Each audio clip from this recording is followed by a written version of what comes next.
welcome back to Eurofiva Garage.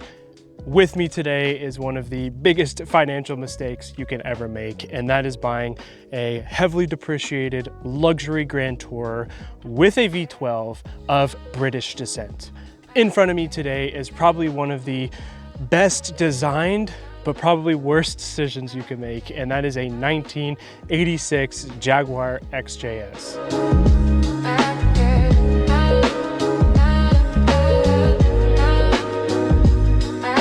All right, so if you've seen any of my reviews in the past, you'll know that I typically like to start under the hood and talk a little bit about the power plants that power the cars we're reviewing.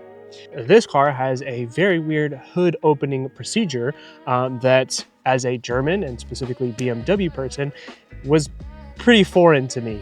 So in order to open the hood, like with most cars, or at least in my case, what I'm used to with BMWs, newer cars have a double latch system. You'll pull it once, that releases it, and you pull it a second time, and that releases it from the hood. In older BMWs, and actually most cars, you pull it once, and then you go to the front, and there'll be a second latch for you to put your hand in to actually release it from the hood latch itself. In the Jag, it seems the only thing that's carried over from other cars is the fact that the hood release is underneath the dashboard.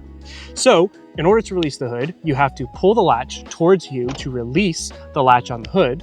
Then you have to put your hand about a quarter of the way in to release the latch and open the bonnet, in this case, up in a reverse clamshell style.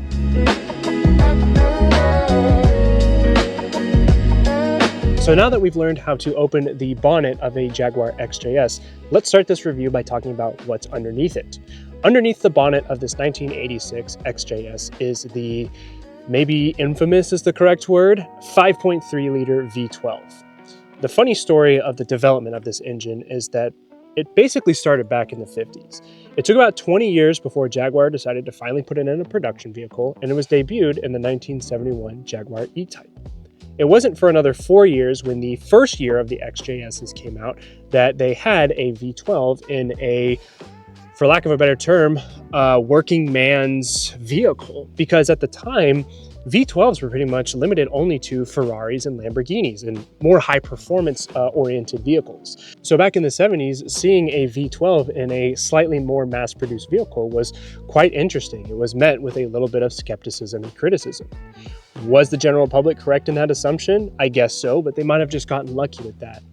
Or maybe it was British engineering, maybe a combination of the two. However, what's not to question is the potency of this engine to make you go bankrupt.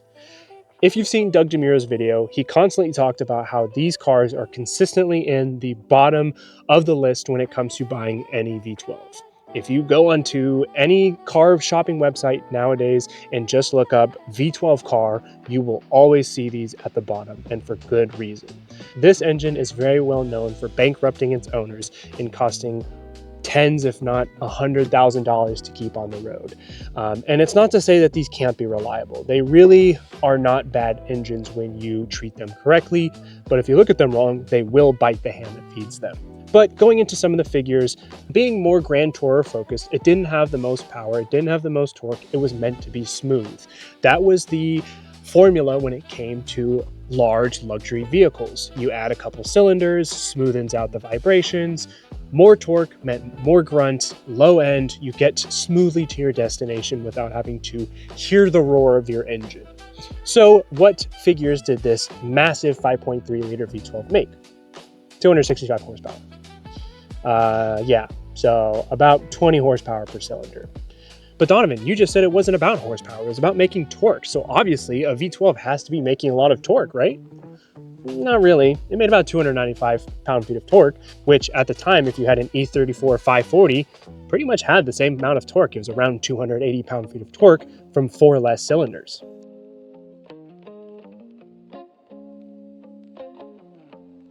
But at the end of the day, having the fastest 0 to 60 time or the highest torque or horsepower number isn't the purpose of a Grand Tourer. Or at least that's someone who's in last place would say. The purpose of a Grand Tourer is just as the name suggests, touring grandly. This car was made to go from the British Isles to the Swiss Alps to my Italian villa in the summer, or maybe visiting Vienna to holiday during the winters. Traveling hundreds of thousands of miles across continental Europe for months at a time without sacrificing any convenience or luxury. So on that note, let's move on to the interior and get a little taste of Her Majesty's Palace.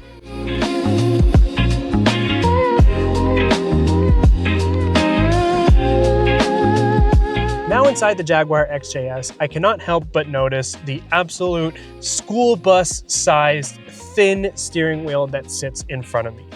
From nearly halfway above the window to all the way down to my legs, this 18-inch size steering wheel certainly is an interesting sight to behold. But I'd be remiss if I didn't point out the quality and craftsmanship that everything you touch feels. Starting off with directly what's in front of you, outside of the leather steering wheel, just taking a look at this door panel and I can see aluminum, I see chrome, I see leather, I see wood. This door panel alone is probably worth more than a lot of cars today.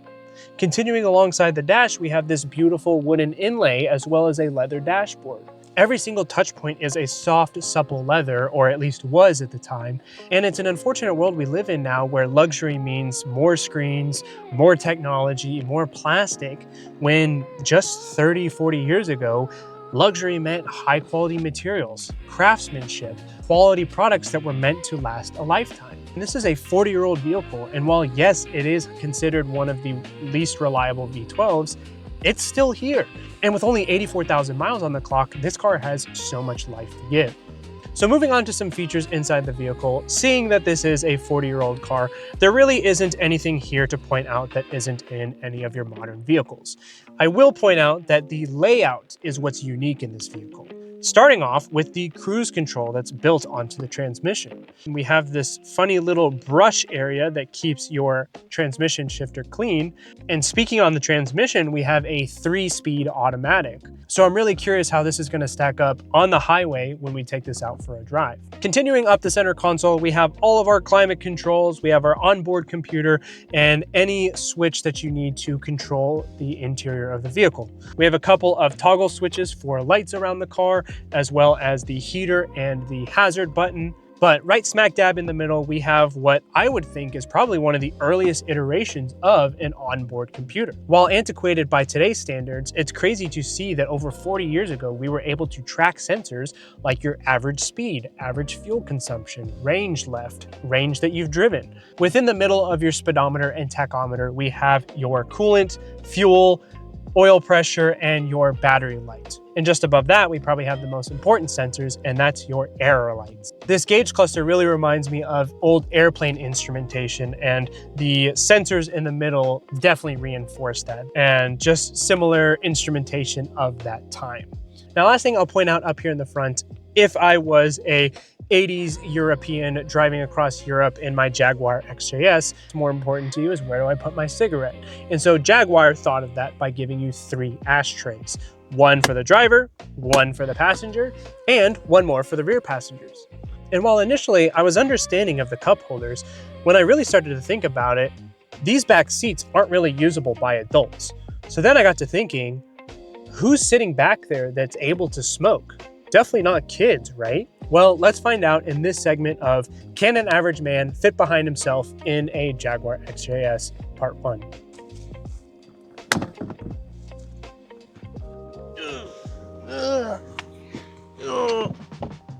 Oh my goodness.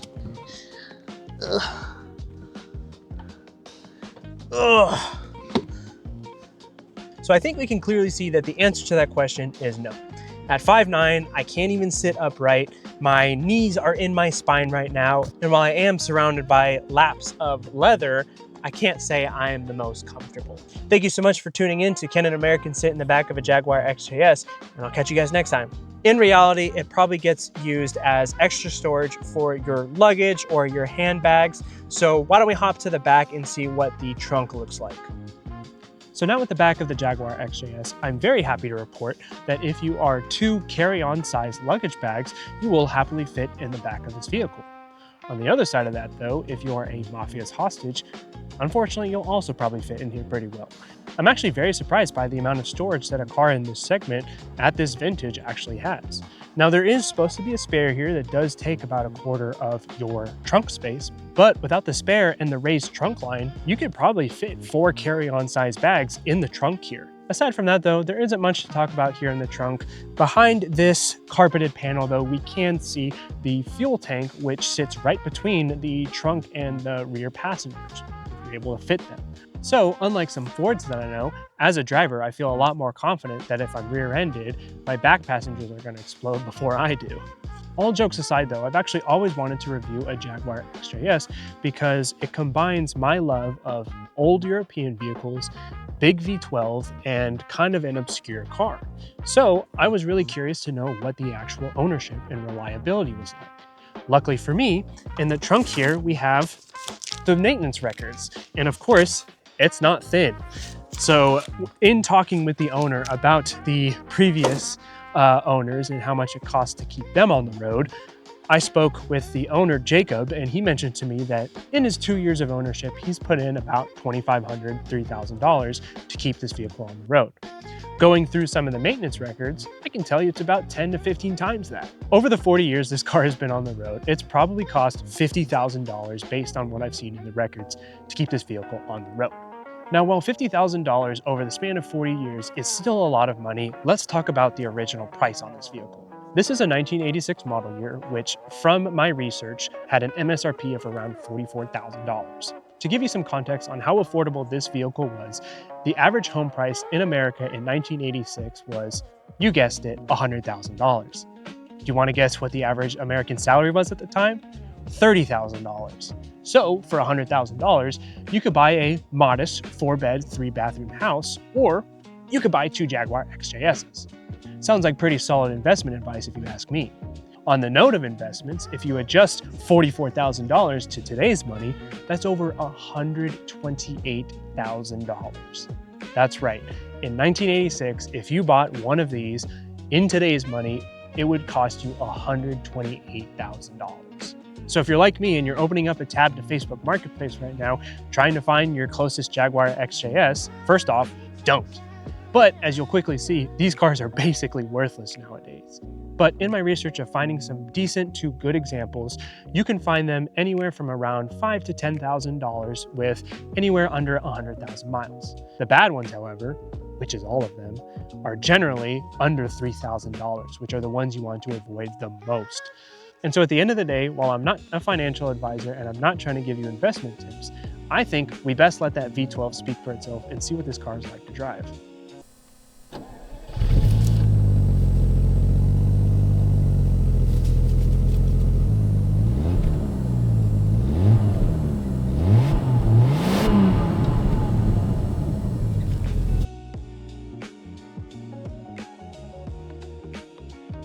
All right, driving the Jaguar XJS.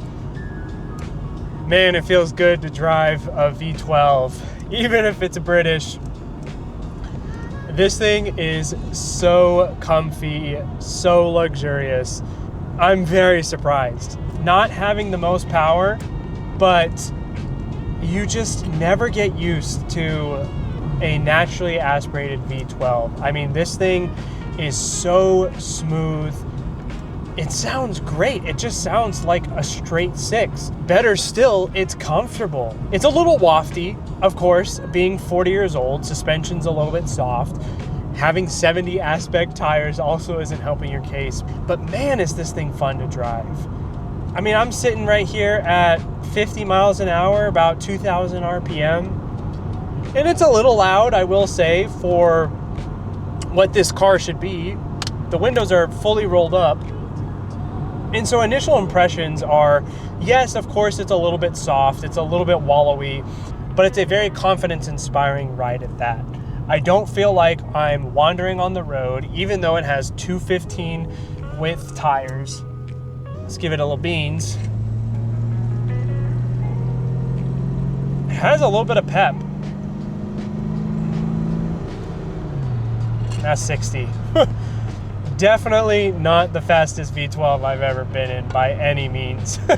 It's a V12, it's a British Grand Tourer. I love it. I mean, it just drives fantastically. And I think for the money, this is a fun package that, yes, is going to give you an absolute headache. It's going to give you hell. But the moment you take it on the road after all of that hard work, and all that pain melts away because the soundtrack of that beautiful 5.3 liter V12 starts to sing and pull. And it's a symphony. And I think if this car had ITBs on it, man, would it be a riot.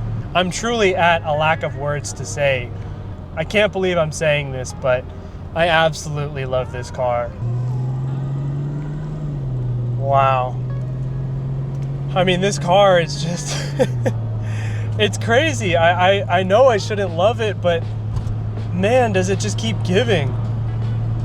The ride is just so supple, and I'm actually very surprised. This school bus sized steering wheel is actually very direct and very responsive.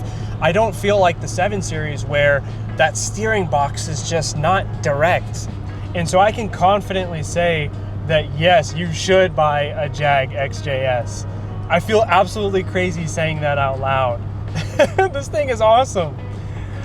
I mean, yeah, there's some quirks and features here and there that you have to get used to, but where else are you gonna find a V12 that gives you this much luxury and leather and feeling of nostalgia and pride almost? It's almost unfathomable to think of a car nowadays that actually gives you feedback and soul. I mean, this car has so much character. For only living 84,000 miles, there's just so much life to give. It's told its story over 40 years. And in 2026, it's still teaching us lessons. It's still telling us how a car should drive, what luxury means, what a British Grand Tourer was. And so, like I've mentioned in a lot of my previous videos, in a world with hybridization, electrification, and just flat out boring cars, this car brings that excitement back to me and continues my resolve to tell the world, to tell fellow enthusiasts, buy that damn project car. Get yourself an unreliable project car that you're absolutely gonna hate to work on, but love to drive. I think British cars are a perfect example of this, and I hope my joy and excitement is coming across to you, because let me give this a stomp on the gas. My goodness.